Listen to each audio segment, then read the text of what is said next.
Hello and welcome to everyone. आप सभी का पुनः इस नई वीडियो में स्वागत है। आज हम इस वीडियो में बात करेंगे राइट टू फ्रीडम के बारे में। जैसा कि हम सब ने आर्टिकल 14 से लेकर के आर्टिकल 18 तक राइट टू इक्वालिटी के बारे में हम लोगों ने डिस्कशन कर चुका है और उसे डिटेल से भी पढ़े हुए हैं। अगर जो भी स्टूडेंट नहीं देखे हैं वीडियो को, आप जा करके देख सकते हैं। प्लेलिस्ट में आप चेक कर सकते हैं, प्लेलिस्ट में सारे वीडियो को मैंने लिस्ट कर दिया है, वहाँ से आप लोग देख सकते हैं। आज हम लोग इस वीडियो में बात कर रहे हैं मुख्य रूप से राइट टू फ्रीडम का। हम लोग जानते हैं कि राइट टू फ्रीडम का जो बात कहा गया है वो आर्टिकल 19 से लेकर के 22 तक बात कहा गया है। हम लोग यहाँ पे एक एक करके सारे आर्टिकल्स के बारे में पढ़ेंगे और बाकायदा बहुत ही डिटेल के साथ चीज़ों को समझने का कोशिश करेंगे। आप वीडियो को एंड तक देखिएगा, सारी चीज़ों को समझने की कोशिश कीजिएगा।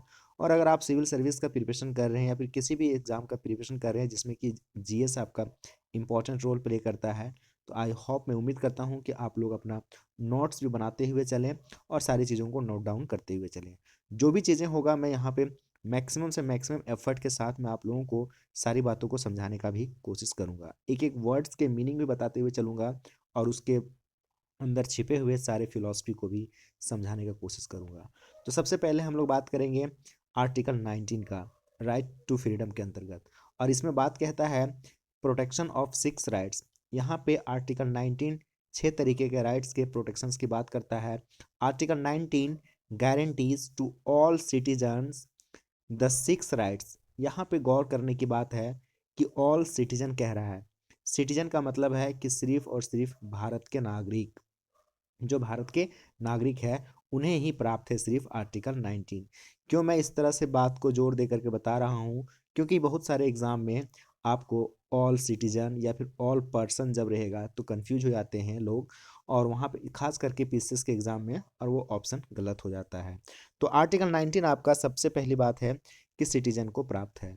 इसमें से 6 आपके अधिकार कौन कौन से हैं? Right to freedom of speech and expression, आपको बोलने की आज़ादी और अभिव्यक्ति की आज़ादी जो है वह आर्टिकल 19 इंश्योर करता है, वह आपको आर्टिकल 19 देता है।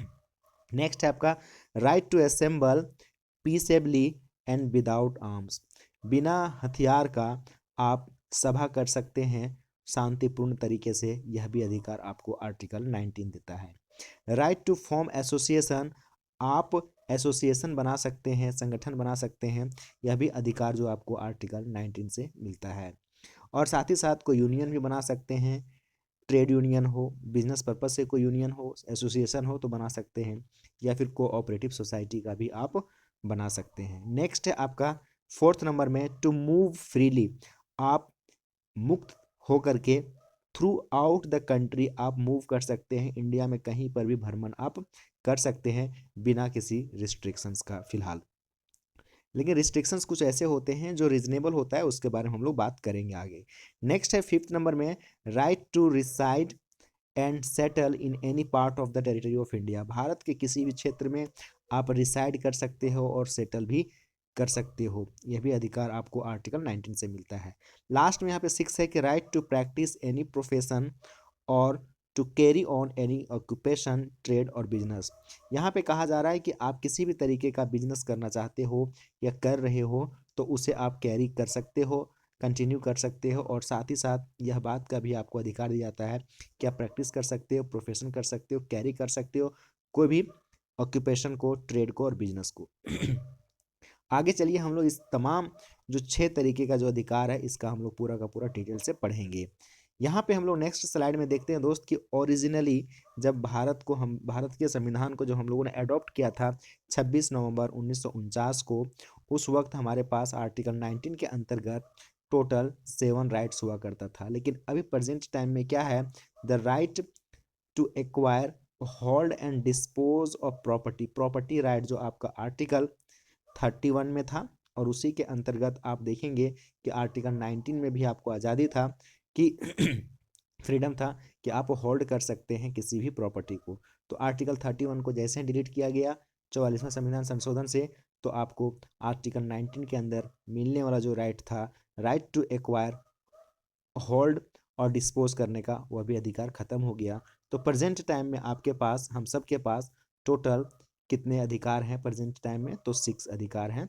और याद रखिएगा 44th कॉन्स्टिट्यूशनल अमेंडमेंट एक्ट में आपका यहाँ पे 1978 में डिलीट कर दिया गया, उसे डिलीट कर दिया गया। ठीक है, नेक्स्ट यहाँ पे हम देखें कि these 6 rights are protected against only state action.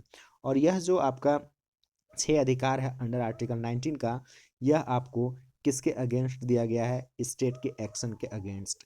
जब कभी भी स्टेट किसी भी तरीके का कुछ आपके ऊपर ऑब्लिगेशंस लगाते हो, रिस्ट्रिक्शंस लगाते हो, तो वह रीजनेबल होना चाहिए, आर्बिट्ररी तरीके से नहीं होना चाहिए, मनमाने तरीके से नहीं होना चाहिए। इसलिए आर्टिकल 19 के अंदर जो 6 अधिकार दिए गए हैं वो आपका प्रोटेक्टेड है। अब साथ ही साथ आपको प्रोटेक्शन भी मिलता है स्टेट के एक्शन के साथ, एंड नॉट प्राइवेट इंडिविजुअल।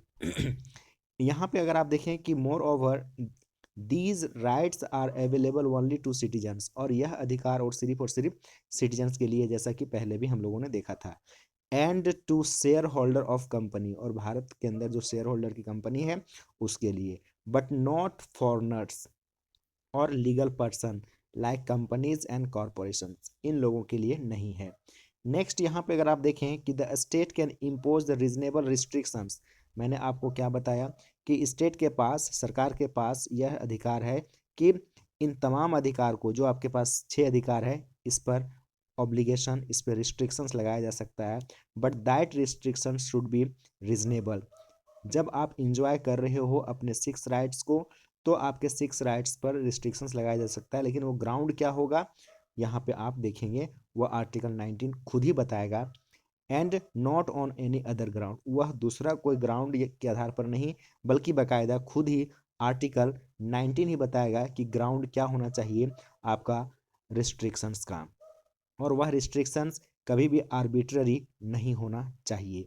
यहाँ पे नेक्स्ट वीडियो में हम लोग देखते हैं, नेक्स्ट स्लाइड में फर्स्ट हमारा जो है right to freedom of speech and expression, जो हमें बोलने की आज़ादी और अभिव्यक्ति की आज़ादी जो है उसके बारे में बोलता है कि इट इम्प्लाइज दैट, ये कहता है कि every citizen has the right to express his views, opinions, belief and convictions freely by word of mouth, writing, printing, picturing और इन एनी अदर मैनर। हर एक व्यक्ति को अधिकार है कि वह अपने व्यूज़ को, ओपिनियन को, बिलीफ को और कन्विक्शंस को एक्सप्रेस कर सके, चाहे वो वर्ड के माध्यम से बोल करके, लिख करके, प्रिंटिंग करके, पिक्चर के माध्यम से, या इन एनी अदर मैनर से वो अपने आप को एक्सप्रेस कर सकता है, अपने थॉट को, अपने बिलीफ को, अपने कन्विक्शंस को वो एक्सप्रेस कर सकता है। यह अधिकार आपका कहता है freedom of speech and expression के माध्यम से।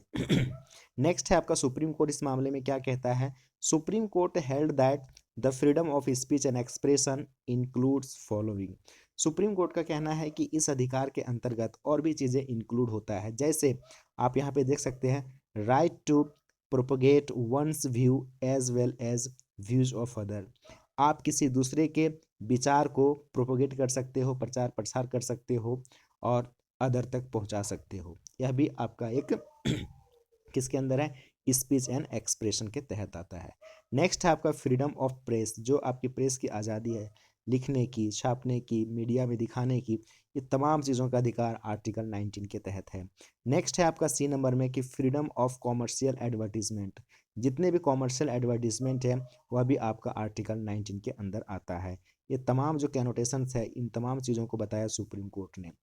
नेक्स्ट आप देखें यहाँ पे, तो right against tapping of telephonic conversation, आप किसी के टेलीफोनिक कन्वर्सेशन को टैप नहीं कर सकते हो, रिकॉर्ड नहीं कर सकते हो, ये उनका फ्रीडम आर्टिकल 19 के अंदर दिया गया उसका वायलेशन है। नेक्स्ट है आपका राइट टू टेलीकास्ट, आपके पास अधिकार है टेलीकास्ट करने का। किस चीज़ का दोस्त? तो government has no monopoly on electronic media, जिस पर जैसे डीडी न्यूज़ हो गया, रेडियो के बहुत सारे ऐसे सरकारी चैनल्स हैं, तो उसमें किसी भी तरीके का टेलीकास्ट करने को लेकर के आपका, उसके अलावा डीडी न्यूज़ के अलावा की बात यहाँ पे कहा जा रहा है कि आप अगर कोई भी यूट्यूब में वीडियो बनाते हैं या फिर कोई न्यूज़ चैनल को आप ऑपरेट करते हैं, तो जिसमें कि सरकार का मोनोपोली नहीं है, उस पे भी आप अपना टेलीकास्ट कर सकते हैं, चीज़ों को दिखा सकते हैं।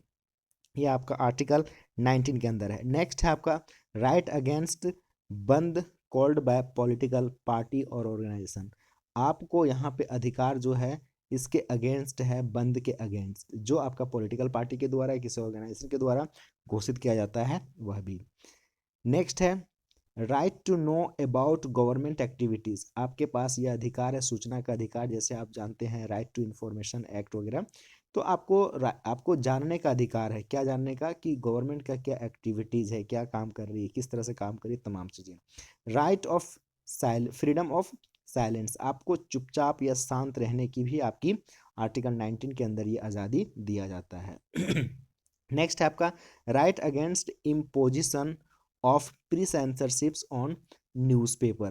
कहने का मतलब है कि आपको ये right against imposition of pre censorship, newspaper को छापने से पहले प्री सेंसरशिप के खिलाफ की बात करता है, अगेंस्ट में बात करता है।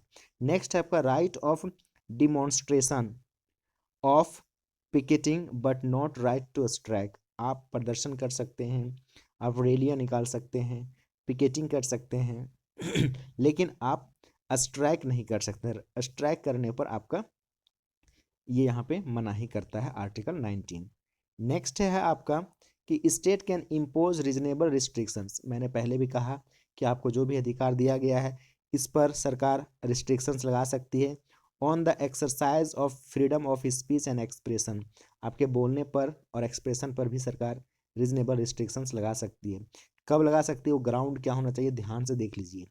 आपका sovereignty and integrity of India पर अगर खतरा हो तब, सिक्योरिटी ऑफ द स्टेट, अगर राष्ट्र पर, देश पर, राज्य पर अगर खतरा हो तब लगाया जा सकता है। आपके बोलने पर, आप सपोज कीजिए कि आपको बोलने की आज़ादी दिया गया है और आप कुछ ऐसी भाषा बोल रहे हैं, ऐसे स्टेटमेंट जारी कर रहे हैं जैसे कि देश के सिक्योरिटी पर खतरा है, सॉवरेनिटी पर खतरा है, या फिर friendly relation with the foreign state, अगर हमारे फॉरेन स्टेट के साथ में जो रिलेशन है उस पर अगर ये खतरा मंडरा रहा है आपके बोलने से, आपके स्टेटमेंट से, आपके एक्सप्रेशन से, तो आप पर ये रिस्ट्रिक्शंस लगाया जा सकता है।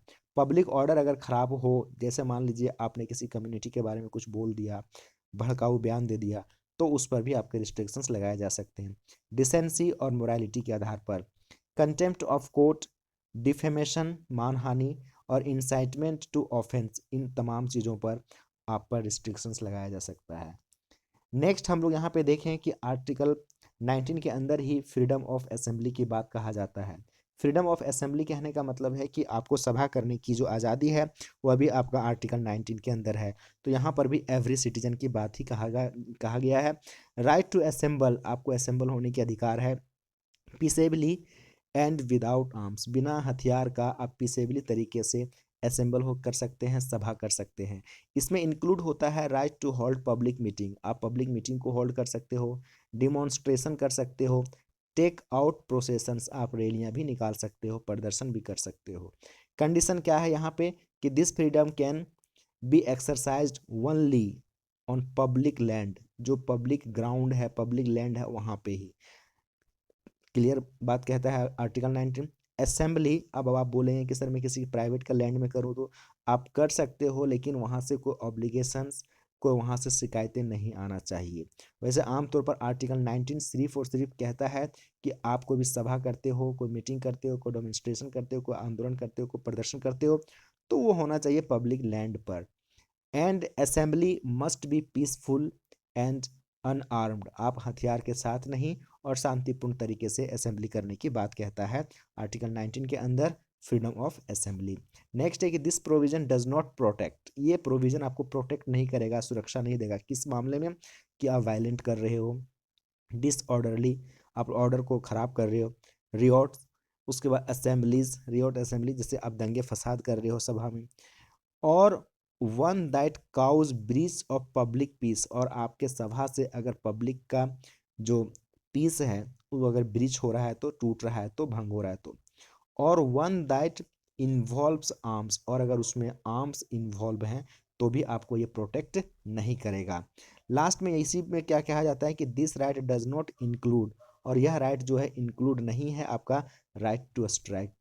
राइट टू स्ट्राइक की बात करें तो ये राइट टू स्ट्राइक का परमिशन आपको नहीं देता है, जैसा कि यहाँ पे आपने देखा था दोस्त, ये देखिए आपने, है ना, यहाँ पे जो देखा आपने।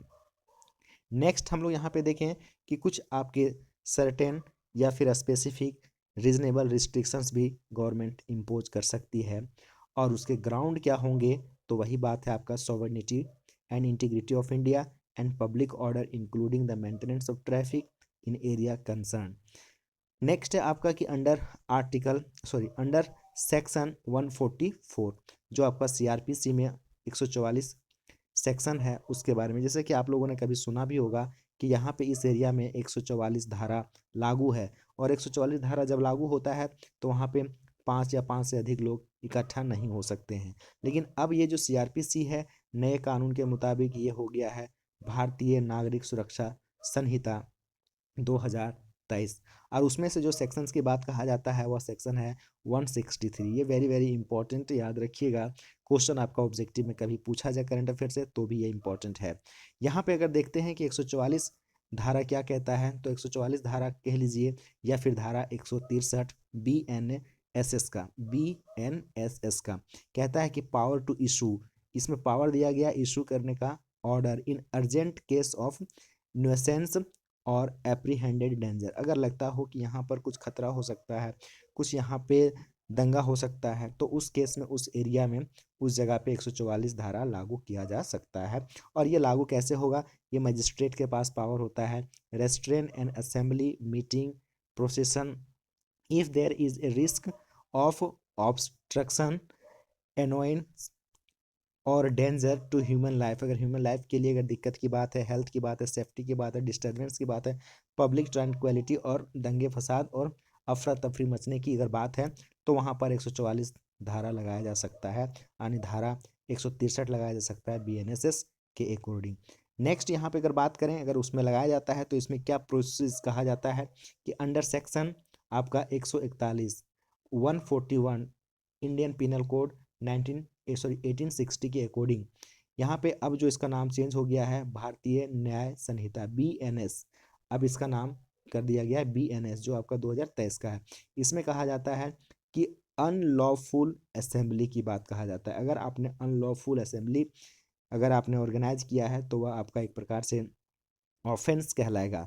जैसे यहाँ पे कहता है कि असेंबली ऑफ 5 और more persons become unlawful if the object is, अगर जहाँ पर 144 धारा लगा हुआ है या 163 यूँ कह लीजिए BNSS में, तो वहाँ पे उसे हम लोग अनलॉफुल असेंबली बोलेंगे।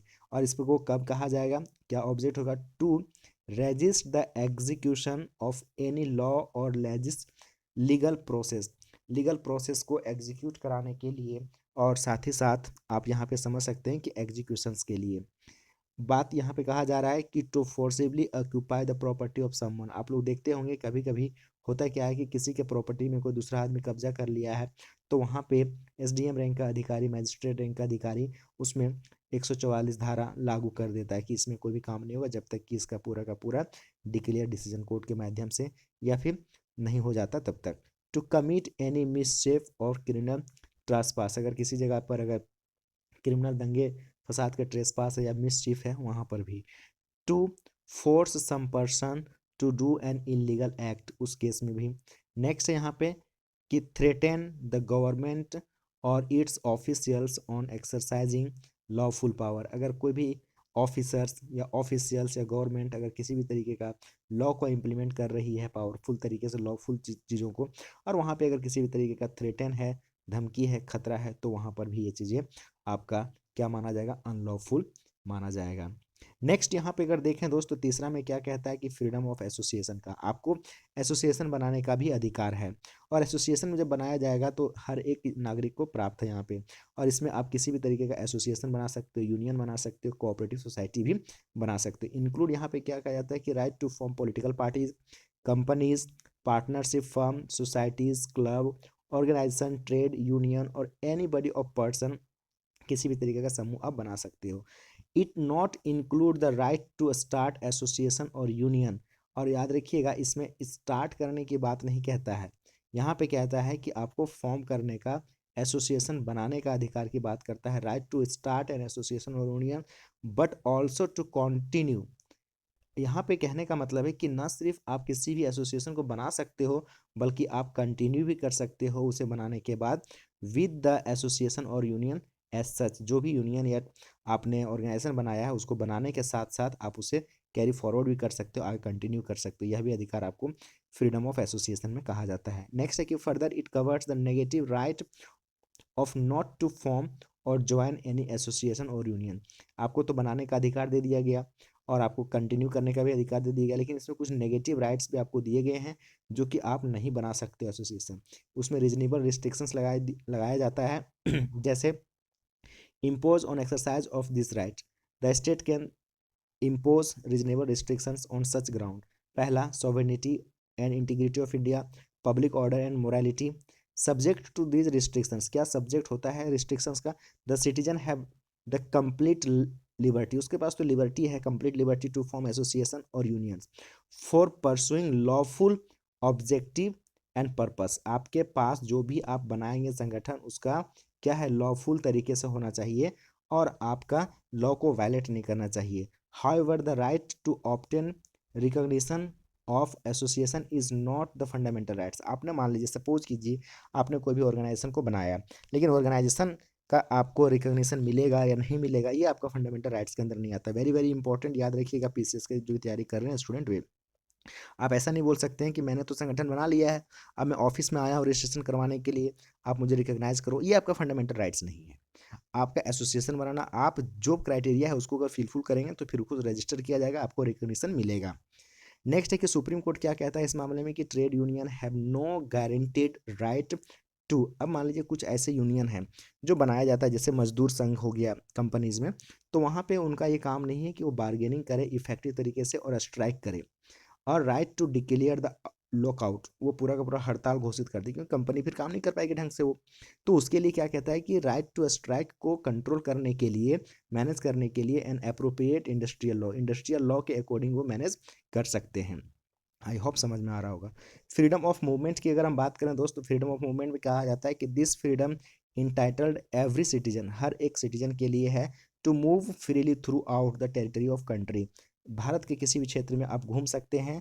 ही can move freely from one state to another state, एक स्टेट से दूसरी स्टेट भी जा सकते हैं, या फिर आप from one place to another place भी जा सकते हैं किसी भी स्टेट के अंदर ही।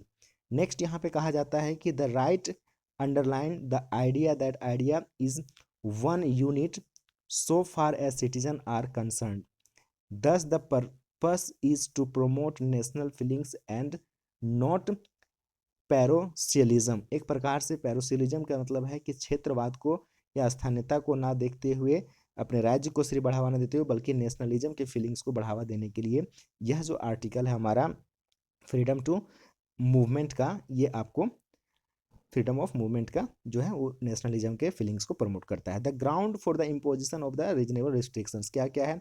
Interest of general public interest, public interest को लेकर के है। फिर यहाँ पे कहा जा रहा है कि protection of interest of any schedule tribe, जो आपके शेड्यूल ट्राइब है उनके इंटरेस्ट को प्रोटेक्ट करने के लिए। The entry of outsider in the tribal area, tribal area में एंट्री करने से आपको रिस्ट्रिक्शंस है, क्यों? क्योंकि ताकि उनका प्रोटेक्ट किया जा सके, किनका? एसटी का, जो शेड्यूल ट्राइब्स के लोगों का डिस्टिंक्टिव, उनके कल्चर को, उनके लैंग्वेज को, कस्टम को, मैनर्स को, शेड्यूल ट्राइब के लोगों को जो भी उनका डिस्टिंक्टिव कल्चर है, लैंग्वेज है, कस्टम है, मैनर, उनको प्रोटेक्ट किया जा सके। And to safeguard their traditional vocation, और उन लोगों का जो परंपरागत चीज़ों से जो चलती आ रही है उन तमाम चीज़ों को प्रोटेक्ट किया जाए। और उनको यह भी अधिकार दिया जाता है कि वो प्रॉपर्टी का जो इसलिए रोका जाता है ताकि उनका प्रॉपर्टी का कोई एक्सप्लॉयटेशन भी ना हो सके। उनके प्रॉपर्टी जैसे होगी उनके पेड़ पौधे, उनके कल्चर, उनकी जो भी पशु पक्षी जो भी है धन संपत्ति, उनका एक्सप्लॉयटेशन ना हो सके, ताकि बाहर के लोग जा करके शिकारी ना कर ले, वहाँ पे कुछ इंडस्ट्री लगा करके उनके कल्चर को वायलेट ना कर दे, लैंग्वेज को ख़त्म ना कर दे। तो इन सब चीज़ों को प्रिजर्व करने के लिए भी पर्टिकुलर रीजनेबल रिस्ट्रिक्शंस लगाया जाता है गवर्नमेंट के द्वारा। सुप्रीम कोर्ट क्या कहता है इस मामले में? सुप्रीम कोर्ट कहता है कि freedom of movement of prostitutes can be restricted on the ground of public health and in the respect in the interest of public moral. अब देखिए, जो प्रोस्टिट्यूट होते हैं इन लोगों को मूव करने के लिए रिस्ट्रिक्शंस लगाया जाता है पब्लिक हेल्थ को लेकर के और in the interest of public moral को लेकर के। बॉम्बे हाई कोर्ट क्या कहता है? बॉम्बे हाई कोर्ट भी कुछ वैलिडेटेड किया गया कि restriction of the movement of the person affected the AIDS, जो एड्स से अफेक्टेड है उनको भी मूवमेंट से रोका जाता है। Next the freedom of movement of two dimension, दो तरीके का डायमेंशन है, एक इंटरनल एक एक्सटर्नल। इंटरनल में बात कहा जाता है कि right to move inside the country, country के अंदर ही आपको घूमने की आज़ादी है। और एक है external, right to move out the country, right to come back the country. यहाँ पे दो तरीके का है आपको मूव करने का, लेकिन आर्टिकल 19 आपको जो है प्रोटेक्ट करता है फर्स्ट डायमेंशन को। आप अपने कंट्री के अंदर घूमने की आज़ादी है आपको आर्टिकल 19 के अंदर, लेकिन आर्टिकल 21 जो है वो आपको life, right to life and personal liberty जो डील करता है आपका सेकंड डायमेंशन को, यानी आप कंट्री से बाहर भी जा सकते हो और आ सकते हो। ये हम लोग 21 में देखेंगे और ये मेनका गांधी का केस में भी हम लोग देखेंगे। नेक्स्ट यहाँ पे बात करते हैं हम लोग फ्रीडम ऑफ रेसिडेंस का। एवरी सिटीजन को प्राप्त है right to reside and settle in any part of the territory of country. इसमें से दो तरीके का पार्ट है, पहला राइट टू रिसाइड और राइट टू सेटल। हम लोग देखते हैं राइट टू सेटल का मतलब होता है कि to stay any piece place temporarily, आप कुछ दिनों के लिए स्टे करने की आपके अधिकार है। और यहाँ पर राइट टू सेटल का मतलब है कि टू सेटअप ए होम और domicile at any piece place permanently, आप कहीं पर जाकर के सेटल हो सकते हो परमानेंटली। तो ये दो मीनिंग यहाँ पे दिया गया है। नेक्स्ट है कि this right is intended to remove internal barriers, और इस तरह का जो अधिकार दिया गया है तो इससे क्या रिमूव होता है कि इंटरनल बैरियर्स, कि हम इस राज्य से उस राज्य नहीं जा सकते, ऐसा कोई बैरियर नहीं आप जा सकते हैं विद इन द कंट्री और बिटवीन एनी इट्स पार्ट, इसके पार्ट में। दिस प्रमोट नेशनलिज्म, जैसा कि पहले भी हम लोगों ने देखा था, और अवॉइड करता है ये नैरो माइंड सेट को। नेक्स्ट यहाँ पे देखें कि state can impose reasonable restrictions, हाँ यहाँ पे रोका जा सकता है, लेकिन वो क्या होना चाहिए, इंटरेस्ट उसका ग्राउंड का interest of public, general public का इंटरेस्ट होना चाहिए। Protection of interest of schedule tribe, यहाँ पर भी सेम ग्राउंड है। यहाँ पे कहा जा रहा है कि right to outsider to reside and settle in the tribal area is restricted to protect distinctive language. Same चीज़ें हैं जो हम लोगों ने लास्ट में देखा कि इनके तमाम चीज़ों को क्या करना है, प्रोटेक्ट करना है, प्रिजर्व करना है, और साथ ही साथ इनके प्रॉपर्टी को भी वायलेट या एक्सप्लॉयटेशन से बचाना है।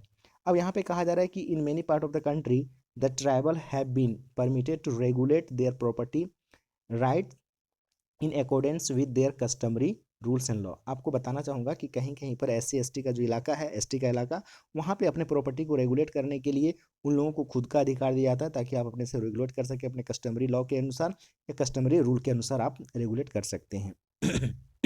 नेक्स्ट है कि सुप्रीम कोर्ट इस मामले में क्या कहता है। सुप्रीम कोर्ट कहता है कि certain area can be band for certain kind of person like prostitute and habitual offenders, जो लगातार आदतन अपराधी हैं उनको भी रोका जा सकता है, प्रोस्टिट्यूट को रोका जा सकता है कुछ एरिया में जाने के लिए। फ्रॉम द अबव, इन सब चीज़ों से क्या क्लियर होता है हमारा कि right to residence and right to movement are overlapping to some extent. अब आप देखेंगे जो व्यक्ति जहाँ पे रहेगा वहीं पे जा करके वो सेटल भी हो सकता है।